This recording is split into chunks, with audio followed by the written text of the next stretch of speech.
बहुत स्वागत है आप सभी का। आप देख रहे हैं सुनो यूपी का मॉर्निंग एडिशन। मैं हूं आपके साथ जया मिश्रा। इस बुलेटिन में मेरे साथ मेरी सहयोगी गुंजन दीक्षित भी मौजूद है।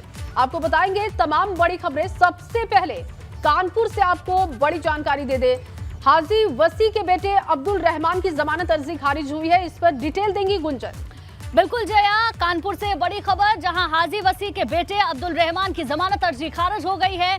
D2 PFI और जौहर फैंस एसोसिएशन को फंडिंग का आरोप लग रहा है। नई सड़क पर हुए बवाल में अब्दुल रहमान ने फंडिंग की थी। जांच और सबूतों को प्रभावित करने की आशंका के कारण अर्जी को खारिज किया गया है। ये बड़ी जानकारी आपको कानपुर से दे दें, जहां हाजी वसी के बेटे अब्दुल रहमान की जमानत अर्जी को खारिज कर दिया गया है। D2 PFI और जौहर फैंस एसोसिएशन पर फंडिंग का आरोप लगा है। नई सड़क पर हुए बवाल में भी अब्दुल रहमान ने फंडिंग की थी, ये बात सामने आ रही है। जांच और सबूतों को प्रभावित करने की आशंका भी जाहिर की गई, जिसके बाद जो अर्जी है उसे खारिज कर दिया गया है। और रतीश हमारे संवाददाता ज्यादा जानकारी के साथ हमारे साथ जुड़ गए हैं। रतीश, जो अर्जी लगाई गई थी, अर्जी से उम्मीद भी थी लेकिन वो अर्जी भी खारिज कर दी गई, क्या दलील दी गई है इसके पीछे?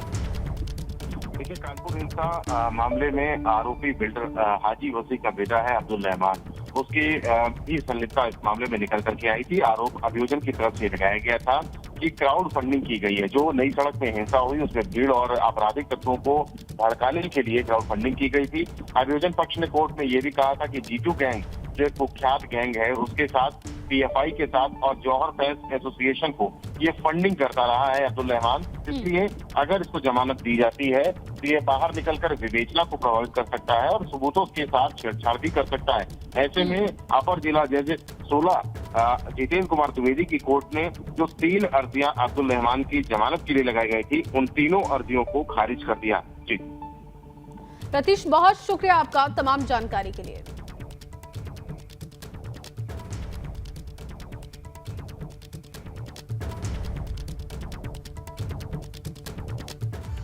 और चलिए अगली बड़ी खबर जो है वो कानपुर हिंसा से जुड़ी हुई है। बड़ी खबर आपको बता दें, कानपुर हिंसा में वांटेड जो आरोपी रहा है उसको लेकर ये बड़ी जानकारी मिली है। और आपको बताएं कि अकील खिचड़ी का सरेंडर हो चुका है। कोर्ट से जेल भेजा गया आरोपी अकील खिचड़ी और हिंसा के बाद फरार था अकील खिचड़ी। 3 जून को बेकनगंज इलाके में हिंसा हुई थी। आरोपी बाबर और सबलू की तलाश भी अभी जारी है। ये वांटेड था, हालांकि इसने सरेंडर कर दिया है। कोर्ट से अब जेल भेजा गया आरोपी अकील खिचड़ी को। बड़ी खबर इस वक्त आपको दे रहे हैं। हिंसा के बाद फरार था अकील खिचड़ी, लेकिन अब इसने सरेंडर कर दिया है। हालांकि अभी भी जो 2 आरोपी हैं हिंसा के, बाबर और सबलू, उनकी तलाश हो रही है। पुलिस लगातार दबिश दे रही है। तो कानपुर हिंसा से जुड़ी ये बड़ी खबर आपको दे रहे हैं। कानपुर हिंसा में वांटेड अकील खिचड़ी का सरेंडर हो चुका है। इसकी तस्वीरें आप लगातार देख रहे हैं। वांटेड था ये, लेकिन अब इसने सरेंडर किया है। कोर्ट से जेल भेजा जा चुका है। हिंसा के बाद फरार था अकील खिचड़ी और हिंसा के बाद से इसकी तलाशी हो रही थी। 3 जून को बेकनगंज इलाके में हिंसा हुई थी। इसमें इसकी भूमिका संदिग्ध थी। पुलिस लगातार जानकारी जुटा रही थी, लेकिन अब जाकर इसने सरेंडर किया है। तो कानपुर हिंसा में वांटेड अकील खिचड़ी ने अपना सरेंडर कर दिया है।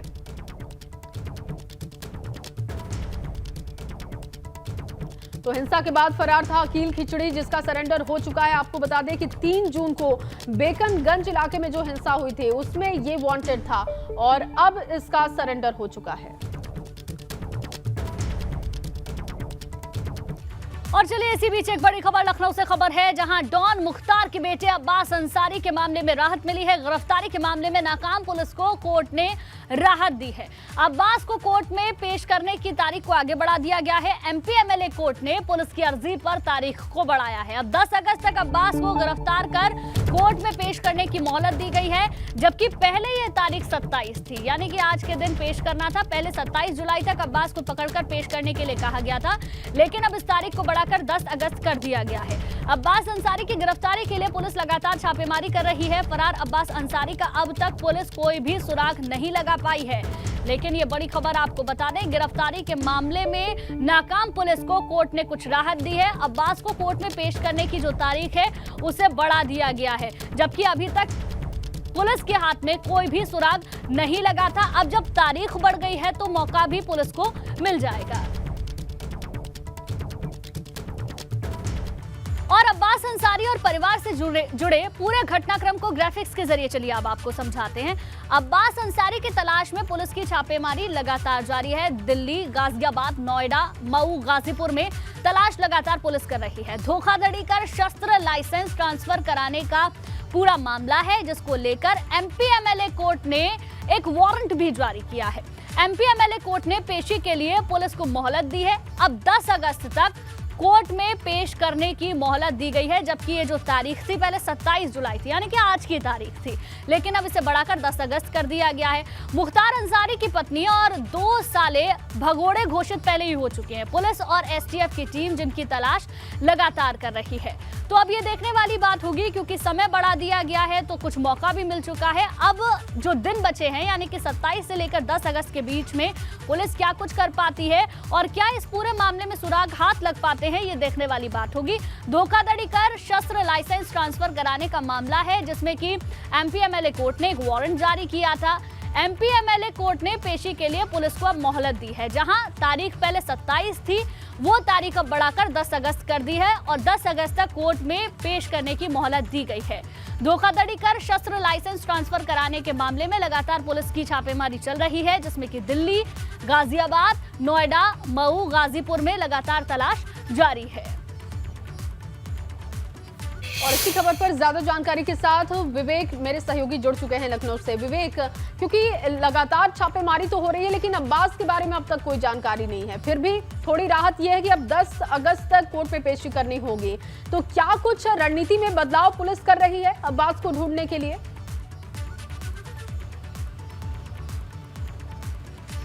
जी हाँ, पुलिस की रणनीति उसी तरह की है, लगातार दबिश चल रही है। लेकिन इधर डेवलपमेंट ये हुआ है कि अब्बास अंसारी ने अग्रिम जमानत के लिए कोर्ट में एक याचिका दी है। कोर्ट में याचिका की सुनवाई अगले हफ्ते है, यानी उसने कहा कि ये गलत तरीके से उसको फंसाया जा रहा है। जो अवैध शस्त्र का मामला महानगर कोतवाली में दर्ज है, उसमें उसने कहा है कि फर्जी फंसाया जा रहा है और इस मामले में मुझे राहत चाहिए, अग्रिम जमानत चाहिए। याचिका दाखिल हो चुकी है, सुनवाई अगले हफ्ते होगी। लेकिन इधर पुलिस ने भी अपनी तरफ से एक एप्लीकेशन दी थी अब्बास अंसारी को भगोड़ा घोषित करने की। देखिए, उसकी जो मां है और उसके जो मामा है, दोनों वो मऊ पुलिस भगोड़ा घोषित कर चुकी है। लेकिन अब्बास अंसारी को लखनऊ पुलिस, चूंकि यहाँ पर मुकदमा चल रहा है, दोनों मुकदमे अलग अलग हैं, पहले ये समझना होगा। अफसा अंसारी और उनके दोनों भाइयों के खिलाफ अलग मुकदमा चल रहा है मऊ में धोखाधड़ी का, और अब्बास के खिलाफ यहाँ लखनऊ में चल रहा है। तो अब्बास ने एक एप्लीकेशन दिया खुद को जमानत के लिए, तो पुलिस ने भी एक एप्लीकेशन दिया था उसकी भगोड़ा घोषित करके कुर्की की कार्रवाई करने के लिए, यानी सीआरपीसी 82 के तहत एक कार्रवाई होती है। सबसे पहले एनबीडब्ल्यू जारी होता है, एनबीडब्ल्यू जारी हो चुका है अब्बास के खिलाफ। अब कुर्की की कार्रवाई होनी है, यानी भगोड़ा घोषित करने के बाद कुर्की की कार्रवाई होती है। 82 और 83 दो नोटिस जारी होते हैं। 82 नोटिस जारी हो चुका है, उसके घर में चस्पा कर दिया गया है। जहां जहां उसके ठिकाने हैं, जहां जहां उसके नाम की संपत्तियां हैं, जमीनें हैं, फ्लैट है, मकान है, नोटिस चस्पा हो चुके हैं। अब अगर 1 महीने के भीतर अब्बास अंसारी हाजिर नहीं होता है या पुलिस उसको गिरफ्तार नहीं कर पाती है, तब उसको भगोड़ा घोषित करने की कार्रवाई होगी।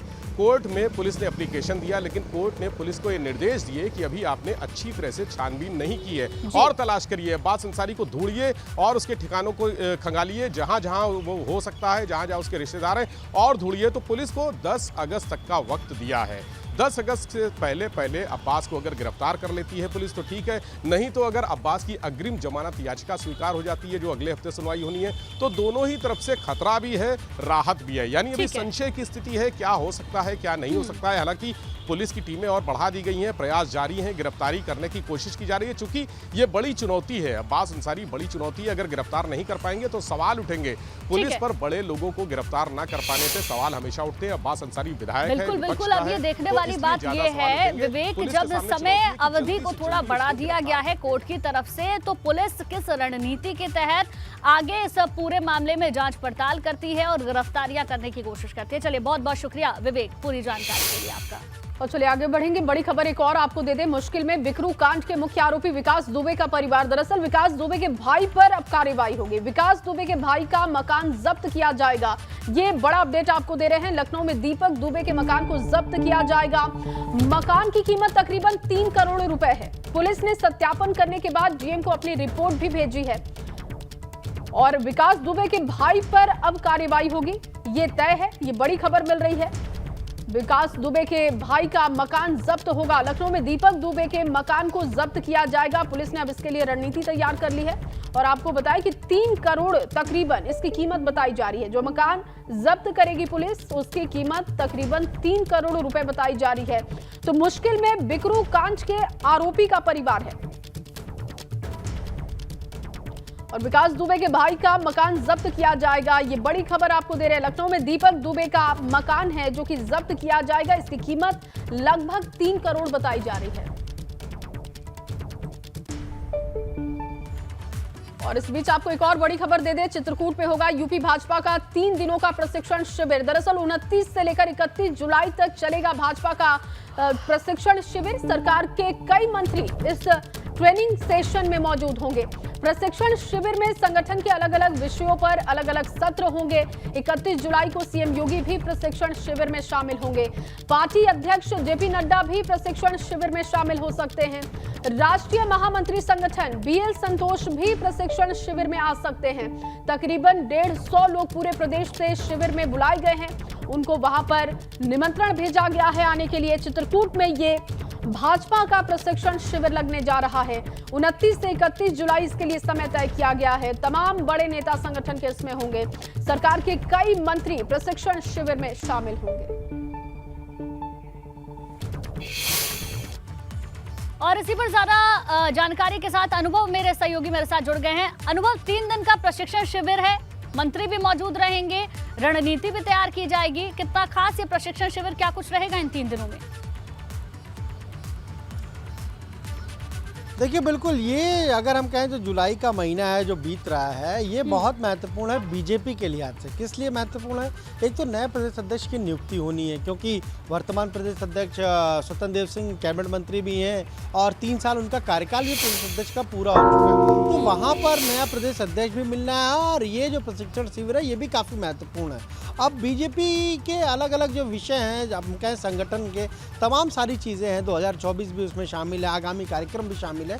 इन सारी चीज़ों को लेकर सेशन होंगे, अलग अलग सेशन होंगे। उसमें पार्टी के ही लोग स्पीकर के तौर पर बोलेंगे और पार्टी की क्या रणनीति रहेगी उन सारी चीज़ों पर चर्चा होगी। मुख्यमंत्री खुद 31 तारीख को इस प्रशिक्षण शिविर में जाएंगे और इसके अलावा कई सरकार के कैबिनेट मंत्री जाएंगे। पार्टी के देखिए जितने भी प्रदेश पदाधिकारी हैं उनको बुलाया गया है, जो जिला प्रभारी हैं उनको बुलाया गया। तकरीबन 150 के आसपास ये संख्या रहेगी जो लोग इस बैठक में, इस प्रशिक्षण शिविर में शामिल होंगे। कहा जा रहा है कि जो राष्ट्रीय अध्यक्ष हैं जेपी नड्डा, वो भी एक दिन पहुंचेंगे इस प्रशिक्षण शिविर में। इसका राष्ट्रीय महामंत्री संगठन बीएल संतोष जो नेशनल ऑर्गेनाइजेशन सेक्रेटरी हैं वो भी पहुंचेंगे। तो कहीं ना कहीं रणनीति बनाई जाएगी। अब रणनीति किस चीज़ की बनाई जाएगी? देखिए आगामी तो लोकसभा के ही चुनाव हैं 2024 के, और बीजेपी ऐसी पार्टी है जो 24/7 चुनाव के लिए हम कहें तो तैयारी में रहती है या फिर उस मोड में रहती है। इन सारी चीज़ों पर चर्चा इस प्रशिक्षण शिविर में होगी और हम ये कह सकते हैं कि प्रशिक्षण शिविर के बाद कुछ बदलाव भी देखने को मिलेगा, खासतौर से उत्तर प्रदेश बीजेपी में। ठीक है अनुभव, बहुत बहुत शुक्रिया पूरी जानकारी देने के लिए। तो बहुत महत्वपूर्ण है ये 3 दिन का शिविर, देखने वाली बात होगी कि क्या कुछ इस शिविर के दौरान रहता है। शुक्रिया जानकारी। और चलिए आगे बढ़ेंगे और बड़ी खबर आपको बता दें। बड़ी खबर जो है लखनऊ से है। राज्यपाल के सामने आज देंगे मंत्री प्रेजेंटेशन। राज्यपाल के सामने आज मंत्रियों का प्रेजेंटेशन होने वाला है। प्रदेश सरकार के मंत्री आज राजभवन में राज्यपाल आनंदीबेन पटेल के सामने अपने विभाग के 100 दिन की उपलब्धियों और मंडलीय गौरव का प्रेजेंटेशन देने वाले हैं। मुख्यमंत्री योगी आदित्यनाथ की मौजूदगी में आज शाम 4 बजे चाय पर चर्चा भी होने वाली है। इस दौरान आगे की योजनाओं का रोड मैप भी पेश किया जाएगा और पुस्तक का विमोचन भी होगा। तो राज्यपाल के सामने विभागों का प्रेजेंटेशन होने वाला है। मंत्री अपने विभागों का ब्यौरा रखेंगे राज्यपाल के सामने और आपको बताएं कि चाय पर चर्चा के लिए भी बुलावा है।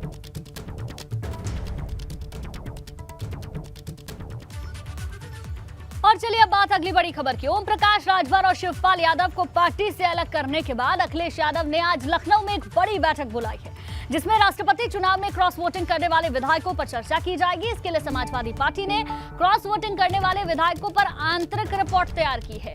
जिसे आज पार्टी नेता लेकर अखिलेश यादव से मुलाकात करेंगे और इस पर चर्चा भी होगी। आपको बता दें कि शहजुल इस्लाम ने तो खुलेआम क्रॉस वोटिंग का ऐलान उसी वक्त कर दिया था, लेकिन 3 और ऐसे विधायक हैं जिन्होंने क्रॉस वोटिंग की थी। अब सपा की तैयारी इन पर कड़े एक्शन की है। माना यह जा रहा है कि इस बैठक में अखिलेश पार्टी में कुछ दिनों से चल रहे सियासी दांव पेचों के असर को भी जानने की कोशिश करेंगे। बैठक में मिशन 2024 को लक्ष्य मानकर पार्टी को अपने बूते पर दोबारा से मुकाबले के लिए तैयार करने के लिए खास रणनीति इस बैठक में बनाई जाएगी। तो आज बड़ी बैठक बुलाई है, कई सारे मुद्दे होंगे जिन पर इस बैठक में चर्चा होगी। इसके साथ साथ राष्ट्रपति चुनाव के दौरान जिन विधायकों ने क्रॉस वोटिंग की है उसको लेकर एक आंतरिक रिपोर्ट तैयार की गई है और उस रिपोर्ट को लेकर भी चर्चा इस बैठक में होगी। इसके साथ साथ मिशन 2024 बहुत ज्यादा जरूरी है, किस तरीके से अपने आप को मजबूती से खड़ा किया जाए, इसको लेकर भी खास रणनीति समाजवादी पार्टी की ओर से तैयार की जाएगी, जिसके लिए आज ये बड़ी बैठक बुलाई गई है। क्रॉस वोटिंग करने वाले जो एमएलए हैं उन पर भी चर्चा की जाएगी, उनको लेकर एक रिपोर्ट तैयार की गई है, उस पर भी चर्चा होगी। कई सारे मुद्दे होंगे जिसको लेकर जो स्पेशल मीटिंग है अखिलेश की उसमें चर्चा होगी। तो आज बड़ी बैठक अखिलेश यादव ने बुलाई है। राजभर और शिवपाल को पार्टी से अलग करने के बाद ये बैठक बेहद खास हो जाती है, क्योंकि आगे की रणनीति क्या रहेगी समाजवादी पार्टी की, आज इस बैठक में चर्चा होगी।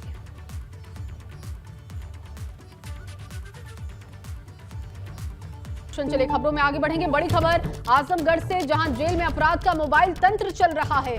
आजमगढ़ जेल में मिले मोबाइल और मादक पदार्थ, डीएमएसपी के औचक निरीक्षण में दर्जन भर मोबाइल और चार्जर। इसके साथ ही जेल में मादक पदार्थ मिलने से हड़कंप की स्थिति दिखाई दी। माफिया कुंटू सिंह के गुर्गों के पास से मोबाइल फोन बरामद किए गए हैं। जेल कर्मचारियों पर अब कार्रवाई होगी, क्योंकि बिना मिली भगत से ये संभव नहीं है कि जो कैदी हैं उनके पास मोबाइल फोन हो, मादक पदार्थ हो। आखिर ये मादक पदार्थ, ये मोबाइल फोन, चार्जर कहां से आ रहे हैं, अब इसकी पड़ताल की जाएगी, जिसके लिए आदेश जारी किया जा चुका है और जेल कर्मचारियों पर कार्रवाई होगी। बड़ी खबर आपको आजमगढ़ से दे रहे हैं। डीएमएसपी ने औचक निरीक्षण किया था, जिसमें मोबाइल फोन बरामद किए गए हैं। दर्जन भर मोबाइल फोन कैदियों से बरामद किए गए। माफिया कुंटू सिंह के गुर्गों के पास से मोबाइल फोन बरामद हुए। नीतीश पांडे मेरे सहयोगी जुड़ चुके हैं। नीतीश, बिना मिली भगत के तो ये संभव नहीं है कि कैदियों के पास से मोबाइल फोन, चार्जर और मादक पदार्थ बरामद हो। निश्चित तौर पे, और ये कोई नई बात नहीं है जी। अगर पुराने इतिहास को जोड़कर देखें तो जो जेल है वो कहीं ना कहीं जो अपराधी तंत्र होता है उसके लिए ऐशगाह के तौर पर देखी जाती है, और इसका बड़ा उदाहरण आजमगढ़ जेल में देखने को मिला है, जहां पर दर्जन भर मोबाइल, इसके साथ चार्जर और मादक पदार्थों में गांजा मिला है। आपको बता दें, जिस अपराधी को कहीं न कहीं पूरे पूर्वांचल में आतंक का पर्याय माना जाता है, माफिया कुंटू सिंह, उसके जो गुर्गे हैं उनके पास से मोबाइल फोन बरामद हुए। तो क्या एक बड़ा नेटवर्क जेल से डील किया जा रहा है? क्या आजमगढ़ जेल में मोबाइल है, मादक पदार्थ है? क्या जेल प्रशासन को इसकी खबर तक नहीं रही थी? ये सारे बड़े सवाल हैं। हालांकि जब जिलाधिकारी और बिल्कुल, और नीतीश, अब इसमें देखना होगा कि आगे मामले में क्या कार्रवाई होती है, क्योंकि जैसा कि आपने भी कहा कि ये कोई नई बात नहीं है कि मोबाइल फोन कैदियों से बरामद हो जाते हैं, लेकिन अब इसमें एक्शन क्या होता है जेल कर्मियों पर, ये देखना होगा। बहुत शुक्रिया नीतीश आपका तमाम जानकारी के लिए। और इसी खबर के साथ इस बुलेटिन में बस इतना ही। आप बने रहिए एबीपी गंगा के साथ।